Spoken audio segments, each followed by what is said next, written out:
Hello everybody and welcome to Nathan on Shuffle. I've got a really interesting episode for you guys today. I've got the new review of the Marillion album An Hour Before It's Dark. This came out on March 4th. In terms of Marillion is a band that I've had quite a journey with. You know, they're definitely a major progressive band that a lot of people point to as one of the big names in the genre at this time. And they're frankly a band that I've struggled to kind of appreciate. You know, I came into the modern progressive world through Transatlantic and discovering all of the different bands that compose Transatlantic, and of course one of those is Marillion from Pete Trewavas, who's also on bass on Transatlantic. So I definitely explored them at the time when I was first getting into modern prog and kind of dismissed it at the time as like, well, this isn't for me. It doesn't sound like the kind of prog I'm looking for, because I was looking more for the classic Yes and Genesis style sound, and what spoke to me more at the time was the Flower Kings and Spock's Beard and that kind of fun, adventurous music. I picked out tracks from kind of modern Marillion albums at the time, and it just didn't grab me in quite the same way. I felt like it was a little bit lengthier and more ballad, more kind of somber tones, it felt to me. So I just didn't really connect with it at the time. But as I've delved deeper into progressive rock of the modern era, I've been wanting to appreciate this band because they're one that all the bands that I like, people also like Marillion. So I'm like, I'm missing out on something here. I definitely need to reinvestigate and to re-understand what the band's going for. So that's been my journey with the band a little bit, and I'm going to get into it more when I do a full-on album rankings for Marillion, where I'm really going to delve into my thoughts on their catalog and kind of my journey with trying to gain an appreciation for this well-loved band. But that all being said, I'm very positive about this album. I think this is one of the best experiences I've had with Marillion and listening to a new album of theirs, and I've really enjoyed and think this album is somewhat of a modern masterpiece. And maybe that term is thrown around a little bit too loosely, but I think they really achieved what they were attempting to accomplish with the album, which to me is basically, you know, that's the main goal. So I really love this album because it really delves deep into modern themes that are very pressing in our world today and gives a very interesting perspective on that stuff. And whether you agree or disagree with their politics and things like that, I definitely won't get into that at all from my personal perspective, but I appreciate seeing other people's perspectives and their opinions, and I'm not opposed to hearing other people's viewpoints, even if they're different than mine in any which way. I think it's important for musicians to have the platform to be able to express their opinions and the way they feel about things that are happening in the world, and I think that it's brave of them that they're able to not hold back at all in their diatribe and in their giving their full-on opinions without much of a filter. Where I think other bands, at least in this genre, probably shy away from this sort of material, or at least engaging in it directly, because they don't want to get political, they don't want to be controversial, they want to just do things that are a little bit more easily digestible by a larger portion of people, or they delve more into fantasy or different like fictional storytelling.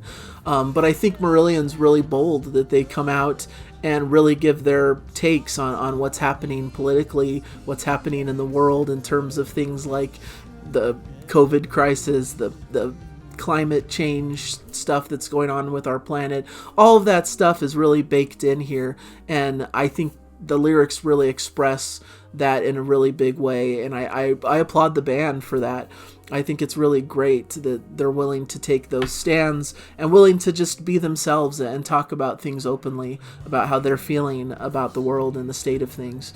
But one of the things I struggle with, I think, with their albums is I feel like they can tend to have kind of a similar consistency throughout, where they do a lot of these big, expansive, gorgeous, to the heavens soaring guitars and Hogarth singing so emotionally, and it's beautiful. But when you do that constantly, it kind of becomes overwhelming to me. You know, I wish there was more variety. There was more heavier rocking sections here and there to kind of break up these big anthemic, you know, great section. They're great sections. How they do that is fantastic. They're masters at bringing the emotions and having things soar and really being expansive and really bringing home their message.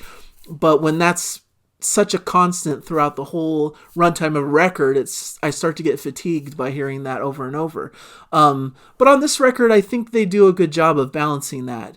I think there are some harder rocking sections that kind of break up through the music that make for a more varied listen that helps me get through this album a lot better than some of their more recent things that they've released. Something I do want to mention, because I think I've heard a lot of people mention it in reviews and such, is it's interesting how the album's structured. Really, there's like 6 main tracks on the album, but it's broken up into these various parts. Each epic length song is split into like 3, 4, or 5 different sections, and I think some people struggle with that it can be a bit jarring to go from section to section and then it's all separated out when they wish it was just one complete piece.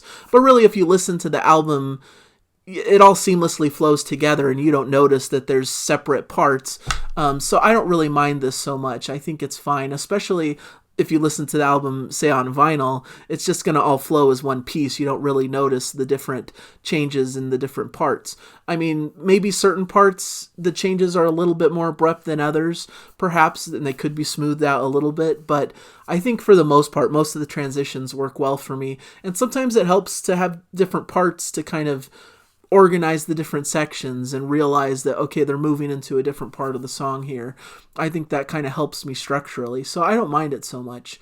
So Be Hard on Yourself, getting kind of into the tracks on the album, is a great opening track.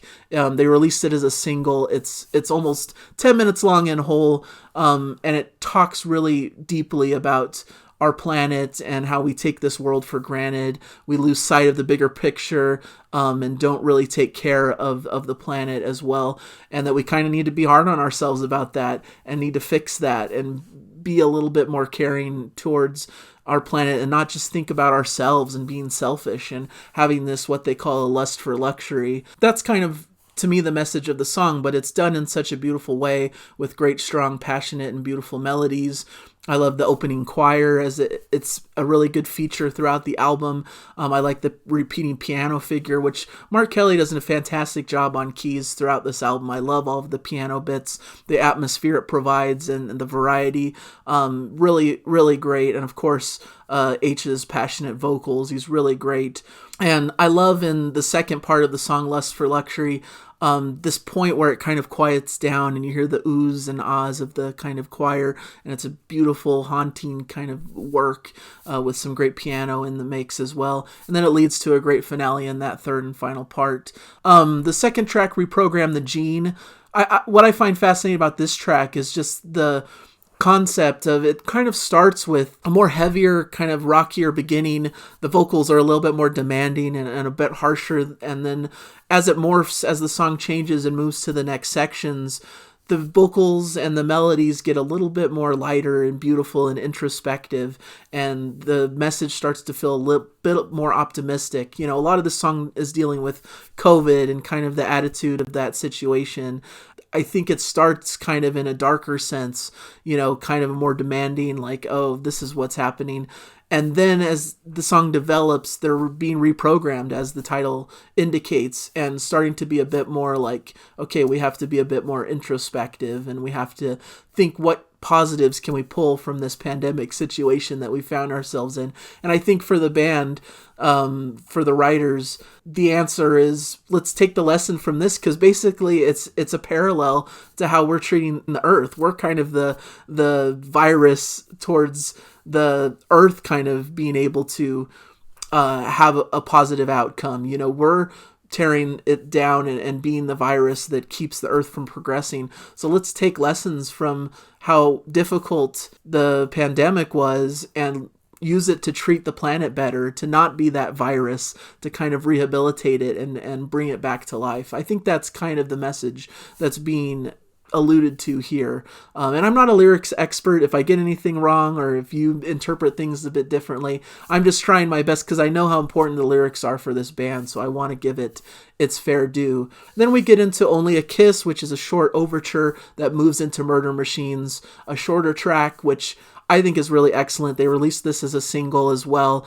And once again, it's talking about the pandemic and about how twisted the pandemic kind of is, that simple acts of love and compassion and kindness, like, embracing each other, could be something that could lead to death. In fact, it could spread these kind of murder machines, this virus that's going to attack and cause trouble. And I think it's a really interesting concept of like being killed through these acts of connection and love, and how devastating that is, and how hard it is to get through that. And how do you do that? How do you get by when the very acts that you need to survive are what's going to kill you in the end? I think it's an interesting concept that really makes you think. But really, it's a beautiful song that really has a great driving beat and great playing, great cool guitar solo in the middle that really is a highlight for me. I really like this track. I think it's strong. The Crow and the Nightingale is next. Beautiful, beautiful sound, lush, and great piano and strings. A great highlight of the record. The guitar solo at the end, backed by a choir, just so beautiful. And I just love this track so much. It's basically a tribute to Leonard Cohen, so it's a little bit separated a bit from kind of the more political and world status kind of songs that you hear throughout, but I think it's a good break from these kind of heavier pieces that are talking about some heavier topics. Next we move into Sierra Leone, which is another fascinating story track that talks about kind of this child laborer kind of situation in Sierra Leone, these kind of people who are forced to search for these diamonds and to kind of search the earth for these different things. But it's about a person finding this diamond, and so there's kind of this almost empowerment about that this character has been so discouraged and depressed and beaten down, but is finding hope and meaning through just finding something beautiful in this kind of terrible situation. So I think that's kind of a cool message and a cool story, and the music is really fun going through it. It's a little bit more upbeat than some of the darker and slower ballady kind of moments that have come before, but it still tells the story in a really great way. I like the section 4, the Blue Warm Air. To me, it kind of has a sparkly kind of sound, the piano, tinkling keyboards, guitar, and percussion that kind of gives this image of like a diamond shining through. And I think that sparkling sound kind of helps personify this track even further. So I think that's what they do really well, is that they take the music and make it personify the story and lyrics that they're telling. And it makes for some excellent material. And then we close on kind of the big epic piece of the album. To me, the highlight, the clear favorite for me of the album is Care, because it's a beautiful note to end the album on. It starts almost funky in Maintenance Drugs with some soaring guitar in the middle, once again giving that epic feel right at the outset. But it's kind of starting with this story of a patient in a hospital kind of getting maintenance drugs to stay alive, emphasizing this idea, which is basically the idea of the record, of there's not much time left before death. An hour before it's dark is basically meaning, you've only got a limited amount of time before you pass on, and what are you going to do with this last kind of breath that you have before everything goes dark? And expanding that to kind of the planet, like, if we don't fix things now, this is kind of the last hour before the planet is kind of destroyed, or that things go so bad that we can't recover from it if we don't take action now and fix certain things that are causing real issues. That's how this starts, is basically kind of this reflection, and it moves into basically reflecting on their life and reflecting on the people that cared about them and what matters most in your final hours. And it really ends on this great note on Angels on Earth, which is basically that healthcare providers, healthcare workers are the angels in our lives who are caring for us in these final moments and are really the ones that should be exalted and lifted up as people that we celebrate because of the work they're doing, because of the way they care for those that need it, and that the work they're doing is really special. And I think that's a message that everyone can kind of get behind, even if you don't agree with some of the politics and different things regarding climate change and different approaches to the pandemic and such. I think everyone can agree that we should respect and appreciate the caregivers, the people that really care for those who are sick and needy and who are in their last moments of life, and that those are truly angels on earth that are performing those works. So this track is just beautiful. There's a beautiful piano motif that I hear in here that just sticks with me. It's so beautiful and evocative and really makes me think of this kind of heavenly note that they're ending the album on. So even though it's such dark themes throughout the album, dark themes about the earth ending and about the pandemic and how it's really affected us, I like that they kind of end the album on this positive note. Probably one of the few positive things we can kind of come out of the pandemic with is a greater appreciation for those who are in the medical field, who had to be at the front lines of this really difficult situation and really performed at an excellent level at what they needed to do. So a great tribute and a great song. So that's kind of how I feel about the album. I really enjoyed it. I really think it's beautiful. And I think they really personify the lyrics and stories that they're telling with the music, which really gives it a very special spirit and really makes this whole album shine. And I found myself appreciating it more when I'd really sit down and give a dedicated listen to it and really try to soak in the lyrics, the meanings, the music, and how it connects to those lyrics. When I just listened casually, like on the go in the car and stuff, nothing really grabbed me necessarily. But I think that's because this album's meant to be heard and really given careful consideration, and to really give a very dedicated listen to, and not just I was just kind of walking down the street and I just put this album on in the background.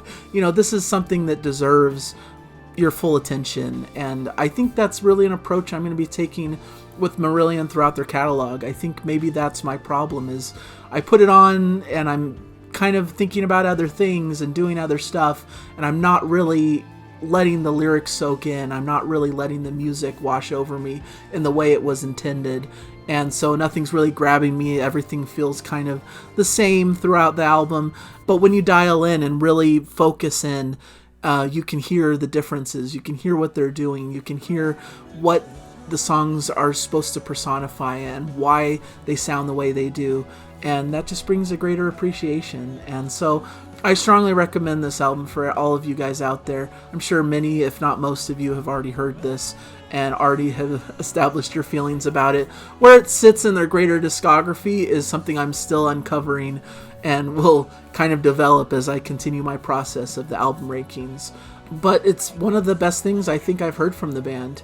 I think it's up there with some of their classics that I've heard, like Marbles, Brave even. I think it's up there. I think it's a really strong piece of work from the band, and considering how long they've been doing this, to have this kind of an album this late in their career that still feels passionate, that still feels like the band is on fire and has great abilities, I think is a real testament to these musicians and what they're able to accomplish, and should definitely be celebrated for what they're able to accomplish. So thank you guys so much. Hopefully you've stuck around with me through this review. I have a feeling this is a lengthier one, but I had a lot to say about this one. I think there's a lot of depth to the album that can be uncovered, and I could probably find even more things to talk about if I gave it even extra time.